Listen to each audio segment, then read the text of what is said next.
अस्सलाम वालेकुम। मैं हूँ इंस्पायरिंग सैयद मसरूर। मैंने एक मूवी देखी है रिसेंटली, ओपनहाइमर। ये मूवी रिवॉल्व कर रही है रॉबर्ट ओपनहाइमर की ज़िंदगी के इर्द गिर्द। और इसका जो स्क्रिप्ट है वो एक बायोग्राफी है, अमेरिकन प्रोमेथियस उससे लिया लिया गया है। तो इस में ये दिखाया गया है कि ओपनहाइमर एक साइंटिस्ट है और वो कितना एक्टिवली एंगेज था इन कंस्ट्रक्टिंग द एटॉमिक बॉम्ब, जिसको बाद में वर्ल्ड वॉर टू में जापान के दो शहरों पे गिराया गया, हिरोशिमा और नागासाकी, जिसमें लाखों की तादाद में लोगों की अमवात हुई और बाद में भी लोगों की ज़िंदगी कितनी मुतासर कुन थी।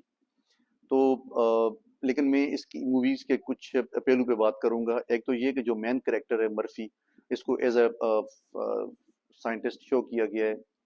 वो दिखाया गया है कि वो कितना क्यूरियस होता है, कितना ज़्यादा सोचता है सितारों के बारे में और उसके इर्द गिर्द जो हो रहा है। और वो अपनी एक नई थ्योरी लेके आता है जिस पे वो डिबेट करते हैं। शुरू में कोई भी उसको नहीं सुनता है, कमरे में सिर्फ एक बंदा बैठा होता है। फिर देखते हैं कि जी बहुत सारे लोग आके बैठ जाते हैं और वो उसकी थ्योरी को सीखने की कोशिश कर रहे होते हैं। फिर एक और इसमें ये दिखाया गया है, इस मूवी में ये सबक मिलता है कि आपकी क्यूरियोसिटी कितनी पावरफुल है। अगर आप में सेंस ऑफ क्यूरियोसिटी मौजूद है तो आप किसी भी चीज़ के बारे में डिफरेंट व्यू फॉर्म कर सकते हैं। You can create some good knowledge, some good debate, some good theory out of that curiosity. इसमें पैशन दिखाया गया है कि अगर आपके अंदर पैशन और कमिटमेंट मौजूद है तो आप किस तरीके से अपनी चीज़ों को एक मंतकी अंजाम तक लेके जा सकते हैं। गो के moral side of atomic bomb is very negative, क्योंकि उसके बाद फिर आर्म्स रेस स्टार्ट हुई बिटवीन रशिया एंड अमेरिका और फिर बहुत से कंट्रीज ने भी एटॉमिक बॉम्ब बनाए। लेकिन में चूंकि वो तो हो चुका सो हो चुका, लेकिन आज भी देखें कि ये कितना पावरफुल सब्जेक्ट है जिसमें ह्यूमैनिटी को बहुत नुकसान पहुंचा। कि आज भी हम बैठ के इस पे बात करते हैं, इस पे डिस्कशन कर रहे हैं, इस पे मूवीज बन रहे हैं और इस मूवी को बहुत सारे लोग देख रहे हैं। It is very popular amongst the people. तमाम एजेस के लोग जाके इस मूवी को देख रहे हैं और मैं रिकमेंड करूंगा कि आप भी जरूर देखें। फिर में पावर ऑफ नॉलेज दिखाई गई है इस मूवी में कि नॉलेज कितना पावरफुल है, कि किस तरीके से गवर्नमेंट्स इन्वॉल्व हो जाती हैं, कंट्रीज इन्वॉल्व हो जाते हैं, पॉलिटिशियंस इन्वॉल्व हो जाते हैं और उसमें आपका नॉलेज मैटर करता है। You take the lead. Now it is up to you कि आप उस नॉलेज को कैसे इस्तेमाल करते हैं, क्योंकि उसकी मॉरल कंसिडरेशन को ज़हन में रखना बहुत ज़्यादा ज़रूरी है।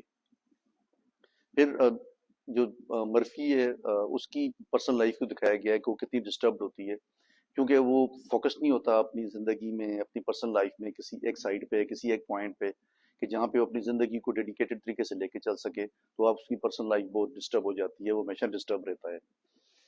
फिर दिखाया गया कि पॉलिटिक्स में किस तरीके से लोग साइंटिस्ट को या इल्म वाले लोगों को इस्तेमाल करते हैं और फिर जब वो एक दफ़ा उनसे काम निकल जाता है तो फिर उनको किस तरह से फेंक देते हैं।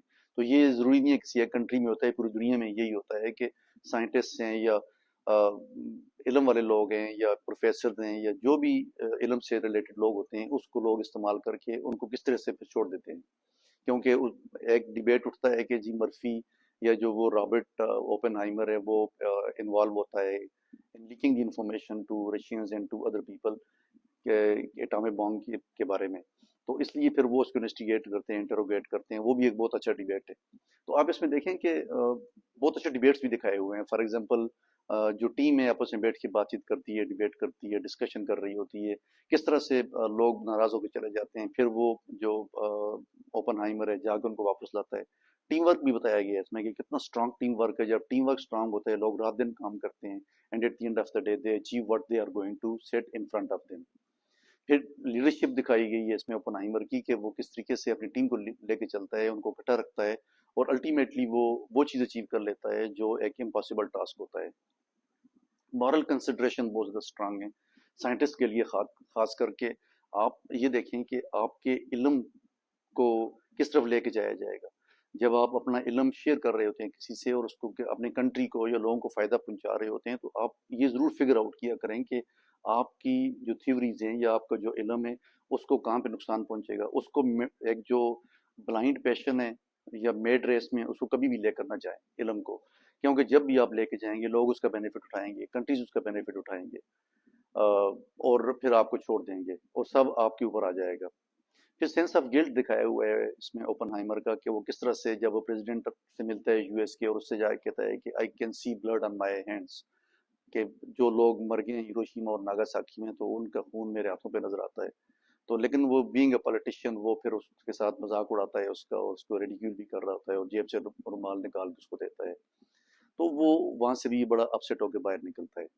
پھر جو اٹامک انرجی کمیشن کا جو ڈائریکٹر ہوتا ہے یا جو بھی اس کا ہیڈ ہوتا ہے اس کو دکھایا ہوا ہے کہ وہ کس طرح سے اس کو اوپن ہائمر ہے یا آئنسٹائن ہے ان کو ایکسپلائٹ کرتا ہے، اور کس طریقے سے وہ اپنی ایک ریپوٹیشن اور اپنی ایک سیلف اچیومنٹ کے لیے ان کو استعمال کرتا ہے اور پھر ان کو اکیلا چھوڑ دیتا ہے.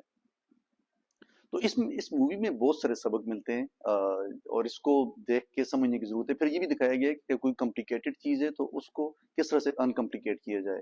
کوانٹم فزکس کے بارے میں بتا رہے ہیں، وہاں پہ مختلف چیزوں کے بارے میں بتا رہے ہیں. تو یہ سب چیزیں ہم اس مووی سے لرن کر سکتے ہیں. میں چاہ رہا تھا کہ میں اپنے ویوز آپ سے شیئر کروں اور یہ بھی ریکمینڈ کروں کہ ضرور دیکھیں اس مووی کو ایک دفعہ، اور اس کو from knowledge point of view سے دیکھیں. 3 گھنٹے کی مووی ہے، آپ کو بیٹھنا پڑے گا، سننا پڑے گا، سمجھنا پڑے گا، آپ اس کو انجوائے کریں گے. It's a good intellectual entertainment. آپ کا شکریہ، مجھے اپنی دعاؤں میں یاد رکھیں. اللہ حافظ.